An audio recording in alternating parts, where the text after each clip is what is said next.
Selamat berjumpa kembali saudara-saudara yang terkasih di kanal Forem 195. Kanal kita bersama untuk mengasihi, melayani, memuji, dan menyembah Tuhan kita, Yesus Kristus. Damai kasih Allah menyertai kita semua. Saudara-saudara dan para sahabat kanal Forem 195 yang terkasih, kita bertemu kembali di acara video Tanya Jawab Iman Kristen atau CIK pada episode ke-19. Di episode kali ini, dari banyak sahabat muslim di sekitar saya bertanya berkaitan dengan kasus yang banyak diberitakan secara nasional dan internasional mengenai Ferdy Sambo. Mereka kebanyakan bertanya mengenai pendapat saya tentang hal tersebut. Tentunya, mereka ingin mendengar sebuah jawaban secara ukhuwah Kristenia atau secara persaudaraan Kristen. Banyak mereka yang merasa kebingungan melihat jawaban saya yang tampak seolah memperlihatkan bahwa ukhuwah Kristenia seolah tidak memiliki persaudaraan sama sekali. Saya hanya tersenyum, dan penjelasan saya selanjutnya membuat mereka paham siapa sebenarnya Allah orang Kristen, atau lebih tegas saya katakan, siapa Allah saya. Saudara-saudara yang terkasih, saya tidak akan pernah sebenarnya membahas kasus Ferdy Sambo kalau tidak ditanyakan mengenai hal itu. Kasus Ferdy Sambo adalah sebuah kasus normal dari berjuta-juta peristiwa kehidupan.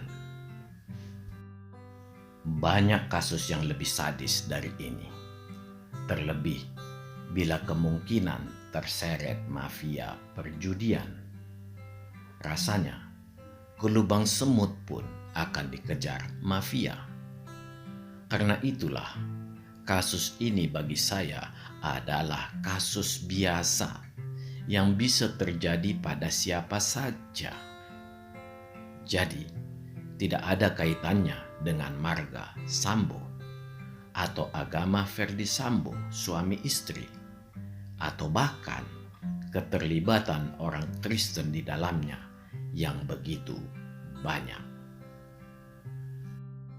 Saudara-saudara yang dikasihi Tuhan, persaudaraan Kristen adalah istilah yang memang ada dan marak di abad 18 sampai 19 yang persis dengan persaudaraan-persaudaraan agama lain yang ada pada saat ini di Indonesia.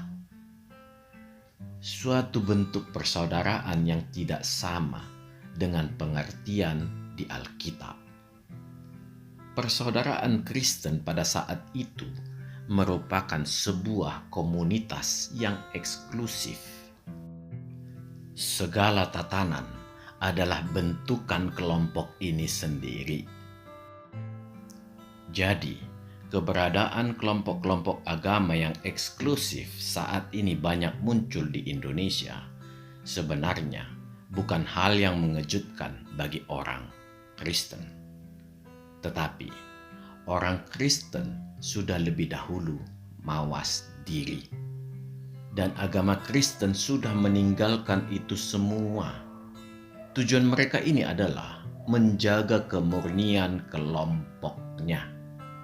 Mereka tidak mau menerapkan hukum negara seperti pajak dan lain-lain. Mereka membuat hukum sendiri dengan basis dari Alkitab yang secara keliru mereka interpretasikan. Hal yang positif dari kelompok Kristen eksklusif ini, mereka menjauhkan diri dari kebisingan, dari keramaian, dari keonaran, apalagi menjadi sumber membuat onar. Karena bagaimanapun kelirunya, bila sebuah pemahaman yang berangkat dari kekristenan tetap akan terlihat sebuah ciri cinta kasih. Saudara-saudara yang dikasihi Tuhan, ukhuwah Kristenia yang dimaksud Alkitab memiliki arti yang sangat dalam. Seluruh dunia tahu, jadi bukan hanya umat Kristen, bahwa dasar kekristenan adalah kasih yang sekaligus memperlihatkan bahwa Allah orang Kristen itu adalah roh kasih itu sendiri. Jadi sebenarnya saya sangat paham maksud pertanyaan saudara-saudara kita tentang kasus Verdi Sambo. Di balik pertanyaan sebenarnya ada tuntutan yang menyatakan perlihatkan persaudaraanmu. Saudara-saudara yang terkasih, persaudaraan di kekristenan adalah persaudaraan dalam upaya membentuk kebersamaan untuk sama-sama saling menguatkan dalam mengasihi, melayani, memuji, dan menyembah Tuhan. Untuk mengenal keempatnya ini, orang Kristen harus mengenal dahulu siapa itu Tuhan. Karena itulah pusat dari keempat aktivitas di atas yang hendak kita lakukan. Dari kesaksian Alkitab, keempat hal ini sangat jelas diperlihatkan Yesus Kristus terhadap Bapanya, karena dia sangat mengenal Bapanya, karena dia berasal dari Sang Bapa. Berdasarkan pemahaman Yesus Kristus inilah Yesus Kristus melayani dunia. Ternyata bukan hanya untuk orang Kristen saja dia melayani, tetapi lebih dikhususkannya bagi orang yang tidak mengenal Tuhan. Apakah Yesus Kristus berhasil? Ya, dia sangat berhasil. Ini diawali dengan bertobatnya seluruh murid Tuhan dan terus proses pertobatan bagaikan gelombang selama Tuhan masih di dunia. Dan puncak penugasan melalui amanat agung yang dijalankan para murid Tuhan setelah menerima Roh Kudus. Semua orang di dunia ini mengakui bahwa dia melakukan segala sesuatu bukan dari, oleh, dan untuk dirinya sendiri, melainkan dari, oleh, dan untuk Bapanya yang mengutusnya. Dia ingin semua orang mempermuliakan Bapanya, karena kemuliaan Yesus Kristus tidak diperolehnya dari dunia ini, tetapi dia peroleh dari Bapanya. Sebagaimana pengenalan Yesus Kristus akan Bapanya, demikian jugalah orang Kristen memiliki dasar pengenalan akan Tuhannya.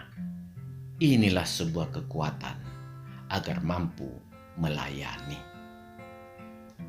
Empat hal inilah yang harus dipegang semua orang Kristen di dalam persekutuan yang bernama persaudaraan Kristen. Dengan memegang keempat ini, mulailah melayani seperti Kristus dan berlakulah sebagaimana Kristus lakukan. Menjadi dokter bagi orang yang sakit, mencari domba yang tidak mengenal Allah yang benar. Jangan menjadi Kristen sektarian yang pilih kasih. Karena ketika engkau melakukan tindakan pilih kasih, engkau tidak perlu heran. Ketika engkau mati, engkau berseru di pintu sorga dan berkata, "Tuhan, Tuhan, aku sudah melakukan yang engkau perintahkan, bukalah pintu." Tuhan akan menghardikmu, "Enyahlah engkau, aku tidak mengenal engkau." Jadi, tidak berguna kita memprotes kepada Tuhan dengan segala kelakuan kita yang hanya dibungkus baju kesalehan. Tuhan tahu hati setiap orang. Saudara-saudara yang dikasihi Tuhan, Tuhan menciptakan seluruh dunia dengan sempurna. Karena itulah, sebelum manusia jatuh ke dalam dosa, seluruh ciptaannya di dunia ini mampu memantulkan kegemilangannya kembali sebagai respon bentuk kesempurnaan dari setiap ciptaan Tuhan. Dosa merusak itu semua. Karena itu, Tuhan ingin seluruh dunia yang diciptakannya harus mampu memancarkan kemuliaan Allah kembali dalam keharmonisan. Karena itulah Sang Bapa mengutus anaknya menebus dosa. Inilah suatu proses pemulihan seluruh ciptaan Allah. Karena di dalam keharmonisanlah tampak keindahan. Di dalam keindahanlah Allah hadir. Dengan mengenal Allah inilah kita melayani sesama dalam bentuk yang sangat sederhana sekali. Mengasihi. Sangat sederhana, tetapi sangat sulit melakukannya. Dikarenakan yang harus kita lawan adalah diri kita sendiri, bernama kesombongan diri dan keangkuhan hidup. Mampukah kita melawan kedua hal yang berada di dalam diri kita ini? Tidak. Tetapi kita tahu Yesus Kristus sudah mengutus Roh Kudus di dalam hati kita untuk membantu, menguatkan roh manusia kita untuk membersihkan hati kita. Inilah proses menuju ke kesempurnaan yang diinginkan Bapa, seperti tertulis di Matius 5 ayat 48. Proses yang akan berlangsung seumur hidup kita. Inilah proses perubahan karakter dasar yang merubah karakter jasmani menjadi karakter rohani. Jadi, orang Kristen jangan sibuk mengatur cara berbicaranya supaya bertutur sapa selembut mungkin. Jangan sibuk dengan segala hal seperti itu.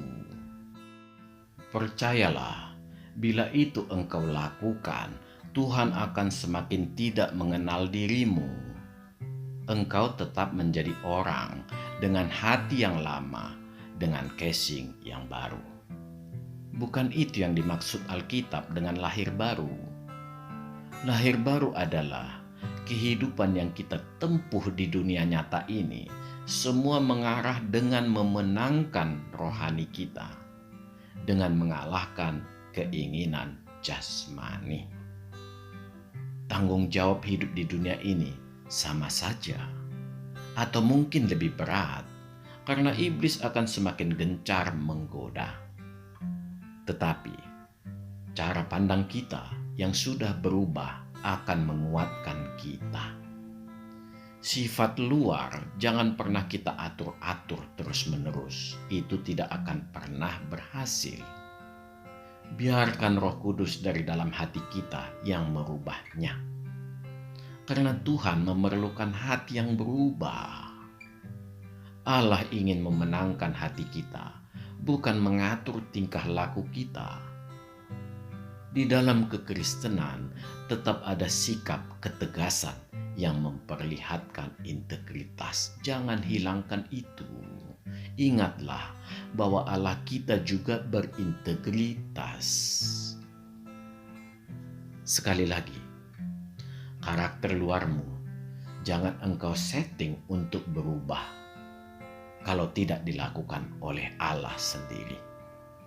Kalau Allah tidak menginginkan karakter luarmu berubah, itu hanya berarti Allah memerlukanmu apa adanya untuk tugas yang diberikan Allah. Bila engkau merubah dengan upayamu sendiri, mungkin Tuhan tidak mengenal engkau, karena sudah tidak sesuai lagi dengan tugas yang akan diberikannya. itu sekaligus memperlihatkan kegagalanmu menerima Tuhan di dalam hatimu. Sebenarnya, hatimu belum lahir baru. Yang pasti, bila engkau bertekun di dalam Kristus, engkau bisa bermegah di dalam Tuhan, di dalam karakter luarmu itu. Dengan ketajaman batinmu, engkau diizinkan Tuhan untuk melihat akan tampak olehmu tidak ada dosa yang terlibat di dalamnya. Itulah lahir baru. Jadi, jangan menambah kuk di tengkuk kita menjadi Farisi zaman modern. Karena tujuan Tuhan adalah memerdekakan. Ketika kita sudah memahami maksud Tuhan dengan melayani sesama, maka akan terlihat dalam tindakan kita dengan mengatakan, katakan ya bila iya, dan katakan tidak bila tidak. Di luar dari itu, hanyalah berasal dari si jahat. Saudara-saudara yang dikasihi Tuhan, secara pribadi, saya hanya ingin kasus Ferdy Sambo terbuka seterang mungkin. Kuncinya hanya kejujuran semua pihak. Memohon ampunlah kepada Tuhan. Sekalipun dosa semerah kirmisi akan putih seperti salju. Jangan membela diri dengan menciptakan dosa baru lagi. Bertekuk lututlah di kaki Kristus untuk mengaku segala dosa. Pengakuan itu akan mempermudah Roh Kudus membaharui hati yang terluka. Remakan ucapan Kristus. Di dalam pengampunan Tuhan terselip kalimat yang harus terngiang di telinga. Dosamu sudah diampuni. Jangan melakukan dosa lagi. Bukalah kasus seterang hatimu dan terimalah hukuman badanmu di dunia ini. Karena Tuhan berfirman, lebih baik tangan atau kakimu yang hilang daripada seluruh tubuhmu binasa di kehidupan kekal. Sebagai seorang Kristen, saya hanya dapat mendoakan engkau dan keluargamu diberi kekuatan oleh Tuhan agar dapat melalui semua pilihan-pilihan hidup di dunia ini. Amin. Tuhan memberkati kita semua. Marilah kita bersaat teduh sejenak.